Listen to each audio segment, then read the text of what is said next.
وہ ایک شخص تھا نا، اس نے دیکھا کہ اونٹ پر ایک آدمی نے 2 بوریاں لادی ہوئی ہیں. آپ کو پتہ ہے اونٹ کی کوہان ہوتی ہے، کوہان کے اوپر وزن نہیں رکھا جاتا، اوپر خود بندہ بیٹھتا ہے اور سائیڈوں پر وزن رکھا جاتا ہے رسیوں سے باندھ کر. تو اس نے ایک سائیڈ پر ایک بوری تھی، دوسری سائیڈ پر دوسری بوری باندھی ہوئی تھی. تو وہ آ رہا تھا، اس نے پوچھا یہ کیا ہے؟ اس نے کہا اس میں تو گندم ہے، اس میں نے مٹی ڈالی ہوئی ہے.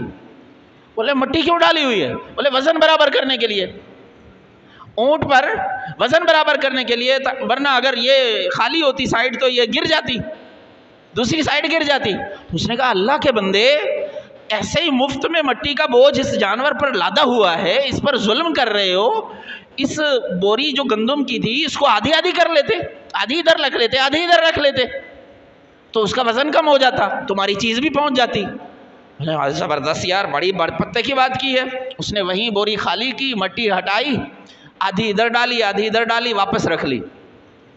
پھر جب کرنے کے بعد پوچھا آپ کون سے قبیلے کے سردار ہیں؟ بتانے والے سے پوچھ رہا ہے آپ کس قبیلے کے سردار ہیں؟ کسی قوم کے بڑے، کسی قوم کے سردار ہیں؟ اس نے کہا نہیں، میں تو عام سا آدمی ہوں، میں تو ایک عام آدمی ہوں، میں کسی قوم کا، کسی قبیلے کا بڑا وڈیرا نہیں ہوں، کوئی چودھری نہیں ہوں، میں ملک خان نہیں ہوں، میں عام سا آدمی ہوں.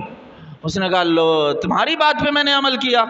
واپس بوری گندم واپس پہلی بوری میں ڈالی، اس میں مٹی بھری، واپس اسی طرح لاد کے چلا گیا. بولے میں تمہاری بات مانوں گا، تم نہ کسی قوم کے سردار ہو نہ کسی قبیلے کے سردار ہو، تمہاری بات بھی کوئی ماننے لائق ہے. واپس چلا گیا. ہماری قوم کا یہ حال ہے، ہماری قوم یہ کردار نبھا رہی ہے کہ اس مولوی کی سن لیں، اس کی مان لیں،